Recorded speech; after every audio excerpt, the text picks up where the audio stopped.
요한계시록을 보면 예수께서 소아시아의 7 교회에 일일이 주시는 말씀을 기록을 해놨는데 7이란 숫자는 상징적인 의미로 사용하는 것으로 보입니다.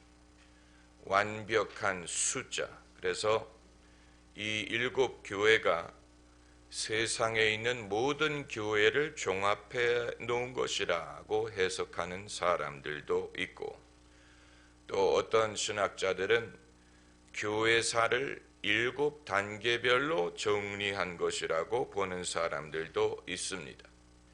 그러니까 처음에 등장하는 교회일수록 초대교회에 가깝고, 나중에 등장하는 교회일수록 종말의 시점에 가깝다는 얘기입니다. 만일 우리가 사는 지금 이 시점이 종말에 가깝다면 라우디 교회야말로 지금 이 시대의 모습을 묘사하는 교회라고 말할 수 있을 것입니다. 왜냐하면 7 교회 중에 제일 끝에 등장하기 때문이에요. 소아시아의 7 교회 중에 나는 부자라고 말하는 교회가 라우디 교회뿐이라는 사실을 염두에 두면 이 시대의 우리의 모습과 제일 가깝다고 볼 수 있습니다. 왜냐하면 지금 우리는 과거 어느 때보다도 경제적으로 풍족한 시대를 누리고 있기 때문입니다. 상대적으로 그렇다는 얘기예요. 우리 모두가 개인적으로 부자라는 말은 아닙니다. 서부 유럽, 캐나다, 서구 국가의 교회 출생률이 1960년대부터 현저하게 떨어지고 회복하지 못하는 이유에 대해서 여러 가지 이론을 제기하는 사람들이 있는데, 그 중에 하나가 소위 계명주의, 인본주의, 현대 과학의 발전 때문이다 라고 말하는 사람들이 있고, 또 1차 세계대전, 2차 세계대전을 겪으면서 유럽인들이 환멸을 느꼈기 때문이다 라고 말하는 사람들도 있고, 그냥 단순하게 사람들이 살만해졌기 때문이다 라고 말하는 사람들도 있습니다. 살만해지니까 하고 싶은 일, 가고 싶은 곳, 놀고 싶은 일이 많아지게 되고, 자연스럽게 사람들의 마음이 신앙으로부터 멀어졌다는 것입니다. 미지근해졌다는 말이에요. 우리가 모던이니 포스트 모던이니 어려운 단어를 쓰지만 결국은 구약 사사기에 일어난 일들이 지금도 되풀이되는 것이라고 볼 수 있습니다. 사사기를 보면 이스라엘 민족이 살만할 때는 하나님을 떠났다가 이방인이 쳐들어와서 죽게 될 때는 하나님께 부르짖었던 것처럼 이 시대의 사람들도 그것을 되풀이하고 있는 것이 아니냐 하는 것입니다. 냄비 속의 개구리 이야기를 여러분 들어보셨을 것입니다. 끓는 물 속에 개구리를 집어넣으면 단숨에 뛰어나오지만 미지근한 물 속에 넣은 채 물을 끓이기 시작하면 물이 끓는 줄을 모르고 정신 팔다가 죽는다는 것처럼 신앙인에게 가장 무서운 시험은 갑자기 다가오는 시험이 아니고 습관적이고 천천히 몸에 배는 시험이라는 것입니다. 부시 행정부 시절에 국무장관을 지냈던 콘돌리자 라이스의 간증을 들어보니까 그는 PK로 자라서, PK란 말은 목사의 딸이란 말이에요. 목사의 딸로 자라서 교회를 떠나본 적이 없었지만 대학에 들어가 기숙사 생활을 하면서부터 교회도 다니지 않고 성경도 읽지 않고 안 믿는 사람과 별로 다르지 않는 삶을 산 적이 있었다라고 말을 했습니다. 그런데 그렇게 한 이유가 흥미로워요. 나는 안 믿는 사람이기 때문에 교회를 다니지 않겠다가 아니고, 나는 이미 믿는 사람이니까 굳이 교회를 정기적으로 나가지 않아도 된다라고 생각했다는 것입니다. 나는 안 믿는 사람이기 때문에 성경을 읽지 않겠다가 아니고, 나는 이미 믿는 사람이기 때문에 굳이 성경을 읽지 않아도 된다라고 생각했다는 것입니다. 아마 그런 식으로 생각하는 그리스도인들이 상당히 있을 것이라고 봅니다. 마치 잡은 물고기에는 먹이를 주지 않는 것처럼 내가 이미 믿음을 갖고 있기 때문에 믿음에 대해서 염려할 필요가 없고 관심을 기울일 필요가 없다. 이미 나는 믿는 사람이기 때문에 죄를 지어도 된다. 이렇게 생각하는 사람이 있을 수도 있습니다. 이미 구원을 받았기 때문에, 이미 하나님의 은혜를 확신하기 때문에 이제는 어떻게 사는지 염려하지 않아도 된다. 아주 복잡한 심리 상태를 보여주는 것인데, 마치 일단 믿음을 얻은 후에는 이미 목적지에 도착했기 때문에 추가의 노력이 필요가 없는 것처럼 생각할 수 있다는 것입니다.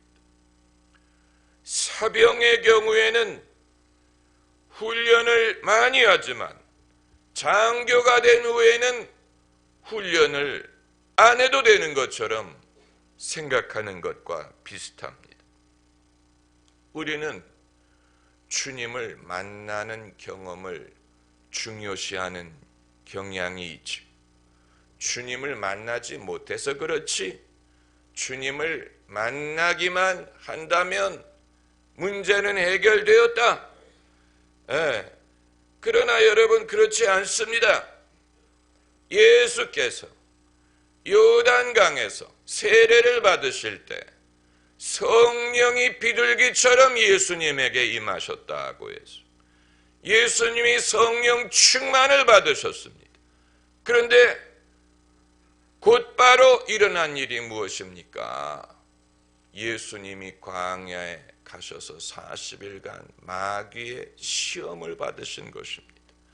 예수님이 성령 받기 전에 시험 받으신 게 아니고, 성령을 받으신 후에, 능력을 받으신 후에 그때 마귀의 시험이 오더라는 것입니다. 우리도 마찬가지에 내가 은혜를 받으면 더 이상 염려할 필요가 없다고 생각하면 안 돼.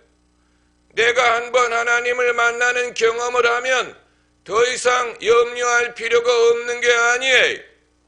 당연히 주님을 만나는 것이 중요하지만 이후의 일이 더 중요할 수 있습니다.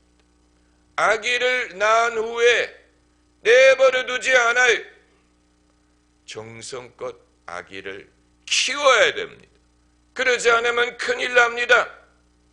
마찬가지로 신앙을 얻은 후에도 내버려 둘 수 없고 정성껏 보살펴야 됩니다. 신앙은 그러한 것입니다. 어떤 사람은 아마 자기 자동차에 기울이는 정성이 자신의 신앙에 기울이는 정성보다도 더 클지도 몰라요. 어떤 분은 자신의 스킨케어에 기울이는 정성이 신앙에 기울이는 정성보다도 클지도 모릅니다. 라우디게아 성도들에 대하여 주님이 언짢게 생각하셨던 것은 그들이 나는 부자다라고 스스로 말한 것입니다. 차라리 그 말을 안 했더라면 주님이 온전하게 생각하지 않으셨을 텐데 이들이 스스로 말하기를 나는 부자다, 부유하여 부족함이 없다라고 말을 했는데 실제로 보면 17절에 내가 말하기를 나는 부자라 부유하여 부족한 것이 없다 하나 내 곤고한 것과 가련한 것과 가난한 것과 눈먼 것과 벌거벗은 것을 알지 못하도다. 차라리 나는 부자라고 말하지 않았더라면 주님이 이런 말씀을 안 하셨을 수도 있는데 나는 부유하여 부족함이 없다라고 말을 했기 때문에 그들의 실제 빈곤함을 지적하신 것입니다. 너희는 실제는 가련하고 가난하고 눈이 멀었고 벌거벗었다. 지금 이 시대를 풍자하는 작품들을 보더라도 이런 모습을 잘 묘사하는 작품들이 있습니다. 영화 월스트리트를 보면 주인공 찰리 씬이 자기 보스 고든 게코의 집에 파티에 초청을 받아가는 장면이 나옵니다. 월가의 부자들이 부부동반으로 참석하는 그런 석유 모임이. 그런데 찰리는 거기에 아는 사람도 없고 대화를 나눌 사람도 없어서 사람들이 옆에서 하는 대화에 귀를 기울이고 있는데 부잣집 마나님들은 무슨 얘기를 하나 엿들어 봤더니 어떤 옷을 입으면 남편의 관심을 다시 끌 수 있다. 이런 대화를 하지를 않나. 어떻게 보면 고맙다고도 생각을 할 수 있지요.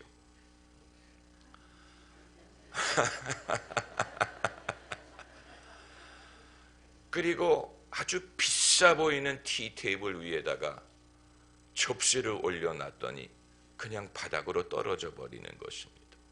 왜 그런가 봤더니 아주 예술적으로 현대 미술적으로 티 테이블을 만들었는데 여기저기 구멍이 뚫려 있어서 거기에다가 뭐를 올려놓을 수가 없는 것입니다. 그러니까 아주 비싸고 예술적이기는 한데 테이블의 역할을 할 수 없는 이 현대인들의 부유해 보이지만 실제로는 아무런 역할을 하지 못하는 모순을 보여주고 있습니다. 그러니까 부자도 별 볼 일 없더라라는 말을 하고자 하는 것입니다. 오히려 가련하더라, 곤고하더라, 물질적인 풍요에 버금가는 인생의 질적인 풍요를 누리고 있는 것 같지 않더라는 말을 하는 것입니다. 오히려 자신의 이 물질적인 풍요함으로 곤고함을 가리려고 하는 것 같다. 이런 말을 하는 것입니다. 그래서 이것은 주님이 이 교회에 하시는 말씀입니다. 18절에 내가 너를 권하노라 내게서 불로 연단한 금을 사서 부유하게 하고 흰옷을 사서 입어 벌거벗은 수치를 보이지 않게 하고 안약을 사서 눈에 발라 보게 하라. 불로 연단한 금. 인생을 부유하게 하는 것은 연단을 통해서 얻는 것이라는 것입니다. 세상에서 얻는 금은 불로 연단한 것이 아니기 때문에 타서 사라져버릴 수 있는 것이지만 정말로 사람을 부유하게 하는 것은 연단을 통해서 얻는 것이라는 거죠. 흰옷이 뜻하는 것은 참된 경건이, 안약이 뜻하는 것은 영적인 깨달음입니다. 안약을 사서 눈에 발라 보게 하라. 이 세계에 대해서 다 사라라고 말씀하고 계십니다. 금을 사고 흰옷을 사고 안약을 사라고 하셨어요.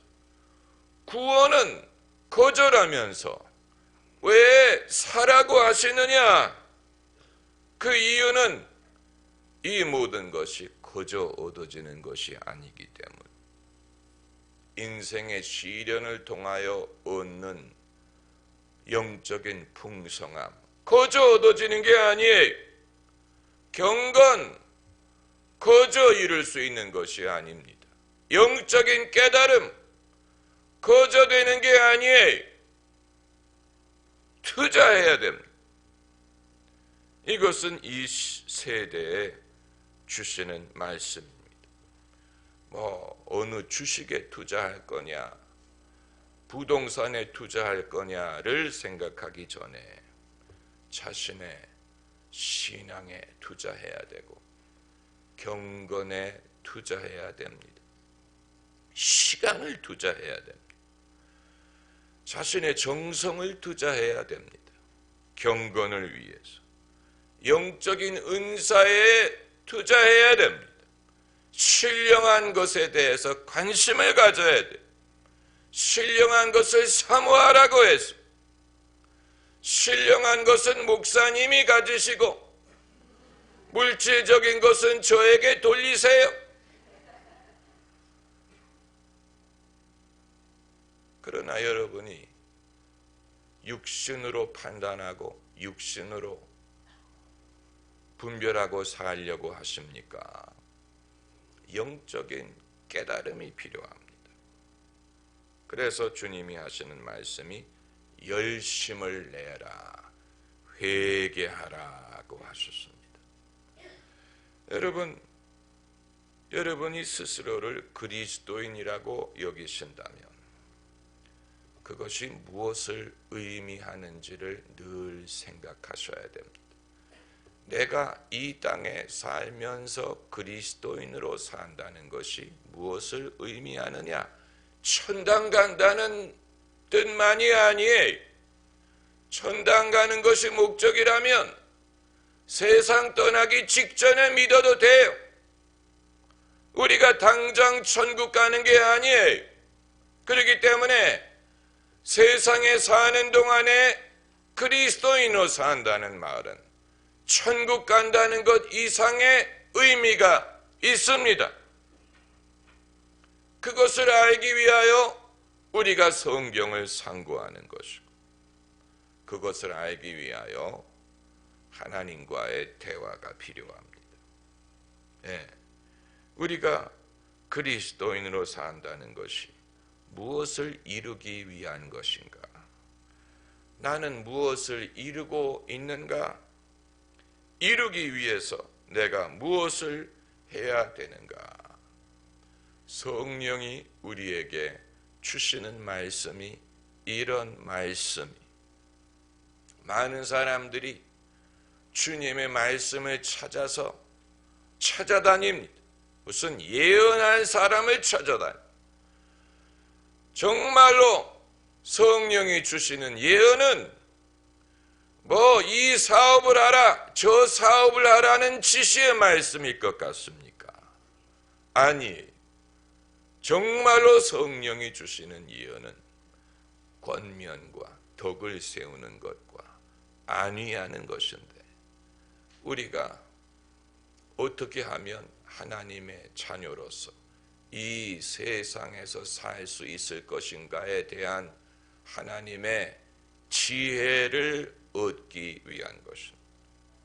하나님은 나에 대하여 어떤 뜻을 갖고 계신가? 어떻게 그것을 이룰 것인가? 내가 그것을 어떻게 믿을 것인가? 그 믿음을 어떻게 내가 보존할 수 있을 것인가? 그리고 여러 가지 시련이 있지만 그럼에도 불구하고 하나님이 계획하신 것을 반드시 어떻게 이루실 것인가에 대한 믿음을 보존하기 위한 것입니다. 믿음은 거저 지켜지는 게 아니에요. 믿음은 그야말로 이 세상에 불로 연단한 금처럼 연단을 통하여 여러분의 믿음, 저의 믿음이 금처럼 나오게 되기를 바랍니다. 할렐루야. 기도하십시다.